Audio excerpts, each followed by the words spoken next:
क्या दोस्तों आपका भी प्रधानमंत्री किसान सम्मान निधि का पैसा अब की बार नहीं आया है? जैसा कि दोस्तों पिछली किस्त आपने पाई थी या फिर एक दो किस्त से आपका पैसा रुक गया है, तो आपके लिए ये बहुत ही अच्छी जानकारी हो सकती है। आपको दोबारा से पैसा मिल सकता है। तो आप लोग दोस्तों क्या कुछ करेंगे? सबसे पहले दोस्तों अपना एलिजिबिलिटी स्टेटस चेक कर लेंगे। मतलब कि आप पीएम किसान सम्मान निधि की ऑफिशियल वेबसाइट पर जा करके नाउ योर स्टेटस पर क्लिक करके अपना स्टेटस यहाँ पर कुछ इस प्रकार से जांच लेंगे। उसके बाद स्टेटस खुलकर आ जाएगा। सबसे पहले आपको एलिजिबिलिटी स्टेटस देख लेना है दोस्तों। यहाँ पर एलिजिबिलिटी स्टेटस में आपका लैंड सीडिंग, ई-केवाईसी और आधार बैंक अकाउंट सीडिंग स्टेटस सब कुछ एस होना चाहिए, मतलब सही का निशान लगा हुआ होना चाहिए। उसके बाद दोस्तों नीचे चले आएंगे, यहाँ पर देखेंगे reason of ineligibility if any. तो यहाँ पर दोस्तों इन एलिजिबल आप लोग क्यों हुए हैं, यहाँ पर कारण दिखाई दे देता है। यहाँ पर देखेंगे रीजन ऑफ इन एलिजिबिलिटी में लिखा हुआ है incomplete identity of previous owners detail. तो दोस्तों यही प्रॉब्लम है, incomplete identity of previous owners detail. तो यहाँ पर दोस्तों जब तक आप लोग अपने प्रीवियस ऑनर का डिटेल नहीं देंगे तब तक ये प्रॉब्लम आपकी दूर नहीं होगी। तो दोस्तों प्रीवियस ऑनर मतलब आपके नाम जो ज़मीन है उसके पहले किसके नाम वो ज़मीन थी, मतलब कि आपके पिता के नाम रही होगी, वरासत से आपको मिली होगी, या फिर माता के नाम होगी, या फिर किसी भी गार्जियन के नाम रही होगी, तो उनका डिटेल यहाँ पर देना है। और नीचे आएंगे दोस्तों तो यहाँ पर लेटेस्ट इंस्टॉलमेंट डिटेल भी बताई जा रही है। तो दोस्तों सबसे मेन प्रॉब्लम यही है, आइडेंटिटी वाला मामला। इसके लिए आपको सबसे पहले यहाँ पर चले आना है पीएम किसान की ऑफिशियल वेबसाइट पर। पीएम किसान की ऑफिशियल वेबसाइट पर आने के बाद आप नीचे चले आएंगे, यहाँ पर अपडेट मिसिंग इन्फॉर्मेशन ये लिखा हुआ है दोस्तों। यहाँ पर आने के बाद आपको बहुत सारा ऑप्शन दिखाई देता है, लेकिन आपका काम यहीं से हो जाएगा अपडेट मिसिंग इन्फॉर्मेशन पर क्लिक करके। तो दोस्तों यही है मेन वाला ऑप्शन जहां से आपकी कमी दूर हो सकती है। ऑप्शन आ चुका है अपडेट मिसिंग इन्फॉर्मेशन वाला, इसी पर क्लिक करना है। जैसे ही यहां पर क्लिक करेंगे दोस्तों update of missing beneficiary information, यहाँ से आप लोग जो इन्फॉर्मेशन देना है अपडेट कर सकते हैं। तो दोस्तों बहुत अच्छा ऑप्शन जुड़ चुका है। यहाँ पर आप लोग सीधा आधार नंबर या फिर रजिस्ट्रेशन नंबर से लॉगिन कर सकते हैं।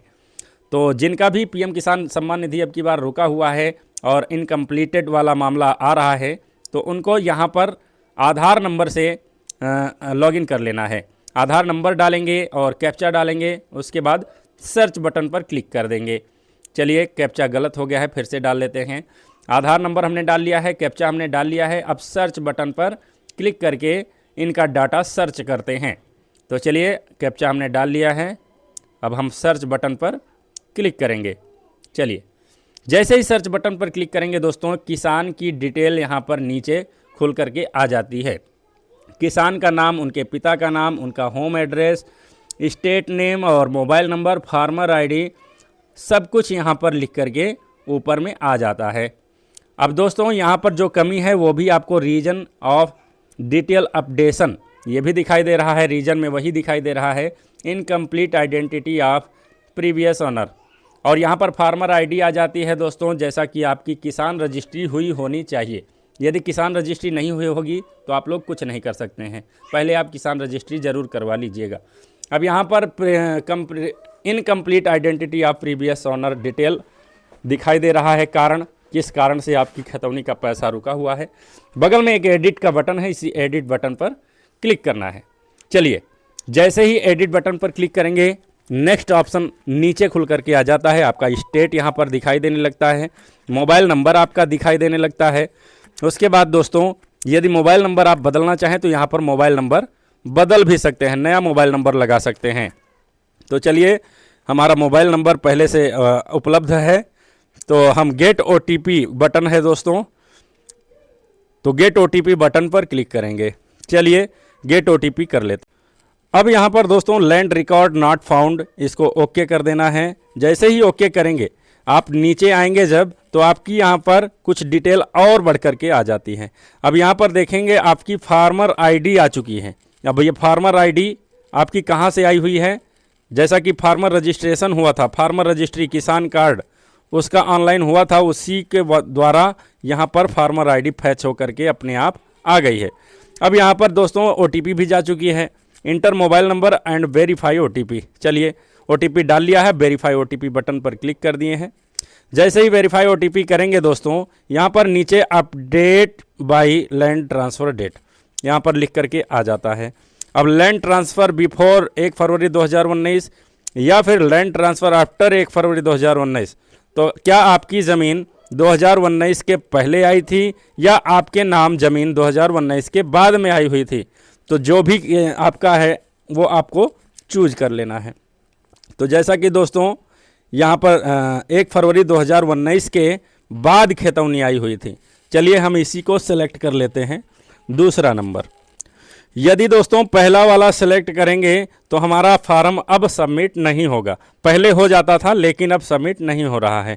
तो हर हाल में आपको लैंड ट्रांसफ़र आफ्टर 2019 1 फरवरी 2019 इसी को ही सिलेक्ट करना है, पहले वाला नहीं करना है। पहले वाला करेंगे तो अब फार्म सबमिट नहीं हो रहा है, मैंने कई लोगों का ट्राई कर लिया है दोस्तों। तो इसलिए दोस्तों लैंड ट्रांसफ़र आफ्टर 1 फरवरी 2019 दूसरा नंबर वाला ही सेलेक्ट कर लेना है। तो चलिए हम दूसरा नंबर वाला लैंड ट्रांसफ़र आफ्टर 1 फरवरी 2019 सेलेक्ट कर लेते हैं, उसके बाद का प्रोसेस बताते हैं दोस्तों। जैसे ही सेलेक्ट करेंगे दोस्तों, यहाँ पर एक पॉपअप आ जाएगा एज पर PM गाइडलाइन, मतलब कि एक गाइडलाइन आ जाती है जिसकी ज़मीन 1 फरवरी 2019 के बाद हुई थी, उसके नाम ये ऑनलाइन हो रहा है। तो दोस्तों आपको ओके करके नीचे चले आना है और यहाँ पर गेट आधार OTP पर क्लिक करना है। जैसे ही गेट आधार OTP पर क्लिक करेंगे, आपके मतलब किसान के आधार रजिस्टर्ड मोबाइल नंबर पर एक 6 अंकों की OTP पहुंच जाती है। अब वो 6 अंकों की OTP यहाँ पर डालना है और प्लीज़ गिव और कंसेंट यहाँ पर क्लिक करके इसको नीचे चले आना है और आई अंडरस्टैंड वाले चेकबॉक्स पर क्लिक करके सबमिट करना है। उसके बाद आधार अथेंटिकेशन पर क्लिक कर देना है। चलिए OTP डाल लिया है हमने, अब आधार अथेंटिकेशन पर क्लिक कर दिया है। जैसे ही आधार अथेंटिकेशन पर क्लिक करेंगे आपका आधार अथेंटिकेट हो जाएगा और यहाँ पर फार्मर का अपडेट फार्मर डिटेल का कुछ ऑप्शन यहाँ पर भर करके पहले से ही आ जाता है। चलिए थोड़ा नीचे चले जाते हैं और फिर आपको समझाते हैं। फार्मर पर्सनल डिटेल यहाँ पर खुल करके आ जाती है, पहले से किसान का नाम, पिता का नाम, जो भी है 2 लाइन यहाँ पर पहले से भरी हुई आती है। अब यहाँ पर कैटेगरी आपको सेलेक्ट करना है, जनरल या फिर OBC वाला पहले नंबर पर सेलेक्ट करेंगे, ST वाले दूसरा और SC वाले तीसरा, मतलब कि जनरल SC ST OBC जो भी हैं आप सेलेक्ट कर लेंगे। उसके बाद राशन कार्ड नंबर, यदि राशन कार्ड है आपके पास तो राशन कार्ड का नंबर यहाँ पर दर्ज कर देंगे, डाल देंगे। और यहाँ पर एक्सेप्टेड फॉर PM किसान मानधन योजना, क्या आप किसान मानधन योजना को एक्सेप्ट करना चाहते हैं, यस या नो में जवाब दे देंगे और ज़्यादातर नो ही करना है दोस्तों, और यस करेंगे तो आपको मानधन योजना स्कीम को एक्सेप्ट करना पड़ेगा। चलिए नीचे आएंगे, फार्मर फैमिली डिटेल। अब यहाँ पर फैमिली डिटेल भी देना पड़ता है, यदि शादी हो गई है तो मैरिड, सिंगल हैं तो सिंगल, डिवोर्स हैं तो डिवोर्स, विडो हैं तो मतलब विधवा हैं तो विधवा। चलिए यहाँ पर सिंगल, मैरिड या फिर विधवा जो भी हैं आप सेलेक्ट कर लेंगे। हमारे केस में मैरिड लिखने वाला हूँ, जैसा कि इनकी पत्नी भी अभी जीवित हैं तो इनके मैरिड हम सेलेक्ट कर देंगे। और दोस्तों जैसे ही मैरिड पर सिलेक्ट करेंगे आपके सामने कुछ और ऑप्शन खुल जाता है।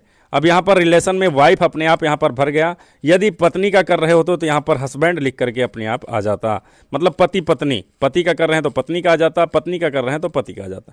अब यहाँ पर दोस्तों सपोज नेम, यहाँ पर नाम डालना है पत्नी का और यहाँ पर पत्नी का ही आधार कार्ड नंबर डालना है और आधार कार्ड के हिसाब से डाल करके डेमो अथेंटिकेशन पर क्लिक करना है। तो चलिए हमने यहाँ पर डाल लिया है, अब डेमो अथेंटिकेशन बटन पर क्लिक कर लेते हैं। जैसे ही डेमो अथेंटिकेट करेंगे यहाँ पर डेमो अथेंटिकेट ट्रू हो जाएगा, इसको ओके बटन पर क्लिक कर लेना है। चलिए ओके बटन पर क्लिक कर लेते हैं। अब यहाँ पर फार्मर फैमिली डिटेल अच्छे से फिलअप हो चुकी है। अब नीचे आएंगे, land detail as per farmer ID, अपने फार्मर आईडी के अनुसार जो लैंड डिटेल है यहाँ पर खुल करके आ जाती है। आपको जानकारी के लिए बता दें, फार्मर आईडी मतलब किसान रजिस्ट्री आपको पहले से करा लेना है, वहीं से ये पूरा डाटा निकल करके आ रहा है। अब दोस्तों यहाँ पर जो फैमिली आईडी बनाते समय आपने जितने गाटे वहाँ पर ऐड किए थे, जितने खतौनी के कागज़ आपने ऐड किए थे, सारा का सारा यहाँ पर आ गया है। अब दोस्तों आपको जानकारी के लिए बता दूं, यदि आप सिंगल हैं तो सिंगल सेलेक्ट करेंगे। यदि आपके खतौनी में 10 लोग हैं, 20 लोग हैं, 2 लोग हैं, 3 लोग हैं, 4 लोग हैं तो ज्वाइंट वाला सेलेक्ट करेंगे, कुछ इस प्रकार से। तो जैसा कि दोस्तों हमारे केस में कई खातेदार हैं ज़मीनी कागज़ में, तो यहाँ पर ज्वाइंट सेलेक्ट कर लेंगे। और यहाँ पर कई सारे गाटा दिखाई दे रहे हैं उसी फार्मर आईडी के हिसाब से, तो यहाँ पर कोई एक गाटा आप सेलेक्ट कर लेंगे। कई गाटा हैं दोस्तों, सभी गाटा यहाँ पर सेलेक्ट नहीं होंगे, सिर्फ एक गाटा को आपको सेलेक्ट कर लेना है। तो दोस्तों हम सेलेक्ट करेंगे इसमें से चौथा नंबर, ये वाला 4 नंबर सेलेक्ट करेंगे और इसी खतौनी को हम यहाँ पर लगाने वाले हैं। यही खतौनी की नकल हमारे पास अभी उपलब्ध है। तो चलिए ऐड लैंड डिटेल, अब ऑप्शन खुल जाता है। खाता नंबर यहाँ पर डालना है खतौनी की नकल का।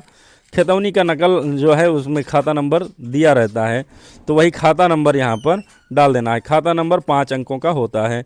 लैंड ट्रांसफ़र स्टेटस, आपका ज़मीन 1 फरवरी 2019 के पहले आपके नाम हुई थी या फिर बाद में हुई थी। जैसा कि पहले ही हमने सेलेक्ट कर लिया था, वही सेलेक्ट होकर अपने आप यहाँ पर आ रहा है। अब यहाँ पर आपको लैंड ट्रांसफ़र डिटेल में death of father, death of mother, death of guardian, मतलब किसके मृत्यु के बाद आपके नाम खेत हुआ था, मतलब कि विरासत में किसके नाम के बाद आपके नाम हुई थी, वो सेलेक्ट करना है। मदर के बाद कि फादर के बाद कि गार्जियन कोई लीगल गार्जियन था उसके बाद आपके नाम ज़मीन हुई थी, वो सेलेक्ट कर लेना है। तो चलिए दोस्तों यहाँ पर हम डेथ ऑफ फादर सेलेक्ट कर लेते हैं। जैसे ही डेथ ऑफ फादर सेलेक्ट करेंगे लैंड वेस्टिंग डेट आ जाता है यहाँ पर। अब लैंड वेस्टिंग डेट मतलब कि आपको यदि डेट पता है किस डेट को आपके नाम खेत हुआ था तो वो डेट लिख देना है, नहीं तो आप कोई सा भी डेट यहाँ पर डाल सकते हैं। चलिए हम डेट को डाल लेते हैं, उसके बाद का प्रोसेस बताते हैं। हमने यहाँ पर डेट डाल लिया है। अब पट्टा नंबर या फिर FRA इसको नो ही रहने देना है, यहाँ पर आपको कुछ नहीं करना है, यहाँ पर नो ही रहेगा। उसके बाद दोस्तों प्रीवियस ऑनर आधार नंबर, यही प्रॉब्लम थी आपके इसमें फॉर्म में दोस्तों, तो यहाँ पर आपके पिता का आधार नंबर यहाँ पर पढ़ने वाला है। चलिए पिता का आधार नंबर यहाँ पर डाल लेते हैं और पिता का नाम यहाँ पर अच्छे से आधार कार्ड के हिसाब से डाल लेते हैं। उसके बाद डेमो ऑथेंटिकेट बटन पर क्लिक करते हैं। अब यहाँ पर दोस्तों आपके पिता का आधार कार्ड भी होना चाहिए और उनका मृत्यु डेथ सर्टिफिकेट भी होना चाहिए। अभी डेथ सर्टिफिकेट भी अपलोड होगा, तो उनका यहाँ पर आधार कार्ड और डेथ सर्टिफिकेट दोनों होना चाहिए। चलिए आधार कार्ड में जो नाम है, नंबर है आधार कार्ड का, उसको डाल लेते हैं और डेमो ऑथेंटिकेट बटन पर क्लिक करते हैं। यहाँ पर पिता का आधार नंबर, मृतक का आधार नंबर और मृतक का नाम डाल करके डेमो ऑथेंटिकेट बटन पर क्लिक करेंगे। चलिए हमने डाल लिया है, ऑथेंटिकेशन पर क्लिक कर दिया है। जैसे ही ऑथेंटिकेट करेंगे यहाँ पर demo authenticate successful, please upload death certificate. ये देखिए दोस्तों अब यहाँ पर मृत्यु प्रमाण पत्र अपलोड करने के लिए बोला जा रहा है, इसको ओके करना है। ओके करने के बाद आपको नीचे चले आना है, यहाँ पर एक ऑप्शन खुल जाता है upload death certificate choose file. अब यहाँ से चूज फाइल करना है और डेथ सर्टिफिकेट जहाँ भी रखे हैं, आपको जानकारी के लिए बता दें PDF फाइल में होना चाहिए, 200 KB के ऊपर होना चाहिए और 500 KB के अंदर होना चाहिए। तो चलिए यहाँ पर अपलोड डेथ सर्टिफिकेट कर लेते हैं और सबमिट अपलोड पर क्लिक करते हैं। अपलोडेड सक्सेसफुली सर्टिफिकेट, तो दोस्तों यहाँ पर अपलोड हो चुका है। ओके बटन पर क्लिक करेंगे। अब दोस्तों जानकारी के लिए आपको बता दें कि यहाँ से आप व्यू PDF भी कर सकते हैं। आपने जो मृत्यु प्रमाण पत्र अभी अपलोड किया था उसको यहाँ से व्यू PDF पर देख भी सकते हैं। अब कोई बात नहीं दोस्तों, अब नीचे चले आएंगे, ऐड बटन है, ऐड बटन पर क्लिक करेंगे और जैसे ही ऐड करेंगे आपका खतौनी का डिटेल यहाँ पर ऐड हो जाएगा। पूरी डिटेल खतौनी की यहाँ पर अपलोड हो चुकी है। आप चाहें तो इसको डिलीट करके दूसरी खतौनी भी यहाँ पर लगा सकते हैं, लेकिन डिलीट नहीं करना है दोस्तों, सब कुछ सही है। अपलोड लैंड डॉक्यूमेंट, अब यहाँ पर आएंगे दोस्तों, चूज फाइल करेंगे और यहाँ पर खतौनी की नकल भी यहाँ पर अपलोड करेंगे। अब खतौनी की नकल दोस्तों 500 KB के अंदर होना चाहिए और PDF फाइल में होना चाहिए। यदि PDF फाइल में रहेगा तभी यहाँ पर खतौनी का कागज़ अपलोड होगा। और 500 नहीं, गलत हो गया, सॉरी दोस्तों, 200 KB के अंदर होना चाहिए। 200 KB के अंदर का PDF ही यहाँ पर अपलोड होगा। चलिए हमने यहाँ पर लगा लिया है। अब अपलोड लैंड डॉक्यूमेंट पर क्लिक कर देंगे। Document uploaded successfully, okay button है, ओके बटन पर क्लिक कर देंगे। यहाँ से हमारा डॉक्यूमेंट अपलोड हो चुका है। अब दोस्तों नीचे सबमिट बटन है, सेव बटन है। आप यहाँ से व्यू PDF करके खतौनी का नकल भी देख सकते हैं। चलिए नीचे पहले डिक्लेरेशन है दोस्तों, पहले डिक्लेरेशन पर क्लिक करना है, बाद में सेव करना है। डिक्लेरेशन को चेकबॉक्स को क्लिक करके कन्फर्म करेंगे। कन्फर्म करने के बाद यहाँ पर चेकबॉक्स फिर से करेंगे, अभी नहीं हुआ दोस्तों। यहाँ पर हाँ सही का निशान लग चुका है, अब यहाँ पर हो चुका है। अब सेव बटन पर क्लिक कर देंगे। जैसे ही सेव करेंगे दोस्तों, click here to go back, मतलब कि आपका यहाँ पर ऑनलाइन आवेदन सक्सेसफुल हो गया है। अब दोस्तों यहाँ पर देखिए स्टेटस में आ चुका है, record has been updated successfully to complete your PM Kisan updation please complete biometric eKYC fingerprint facial authentication using the biometric device. मतलब मोबाइल ऐप से भी आप कर सकते हैं और अपने नियरेस्ट किसी भी CSC सेंटर पर जाकर के अपनी eKYC करवा सकते हैं। जब तक आप eKYC कंप्लीट नहीं करेंगे दोस्तों, तब तक आपका फार्म अभी ये सबमिट नहीं होगा। पहले से नियमों में काफ़ी ज़्यादा, बहुत ज़्यादा बदलाव हो चुका है और आप नियमों के हिसाब से काम करेंगे तभी आपका फिर से हो पाएगा, नहीं तो अब बहुत ज़्यादा नियम लग गया है। अब जब तक आप KYC नहीं करेंगे, और हाँ KYC जब करवा लेंगे उसके बाद आपको वेट करना है, कुछ दिन का वेट करना है, 10 दिन का, 5 दिन का। आपका status pending for approval at sub district या ब्लॉक लेवल पर हो जाएगा। अब आपको क्या करना है दोस्तों, सारा डॉक्यूमेंट आपको लगाना है। डॉक्यूमेंट में क्या क्या रहेगा मैं आपको बता दूं। किसान का आधार कार्ड, किसान की पत्नी का आधार कार्ड, यदि पत्नी का है तो उनके पति, मतलब पति पत्नी दोनों का आधार कार्ड किसान का, और उसके बाद उनके पिता या माता जिसके नाम उनकी खतौनी पहले थी तो उनका आधार कार्ड और मृतक प्रमाण पत्र, और यहाँ पर खतौनी का नकल, और दोस्तों और ये इसका एक स्लिप निकाल करके सब कुछ लगा लेंगे, फाइल बना लेंगे। और फाइल बनाने के बाद अपने ब्लॉक में, अपने ज़िला लेवल पर, दोनों जगह अपना फाइल जमा करेंगे, सबमिट करेंगे। सबमिट करेंगे तो आपका 100% यहाँ पर अप्रूव कर दिया जाएगा और आपको फिर से आपकी खतौनी का पैसा मिल जाएगा, और बहुत जल्द मिलेगा दोस्तों। इसलिए जिसका जिसका ये वाला प्रॉब्लम है जल्दी दूर करें, हो सकता है 15 से 20 दिन के अंदर ही आपका पैसा भेज दिया जाए। तो चलिए दोस्तों, आशा करता हूँ कि वीडियो पसंद आया होगा। लाइक सब्सक्राइब चैनल को करें। जय हिंद।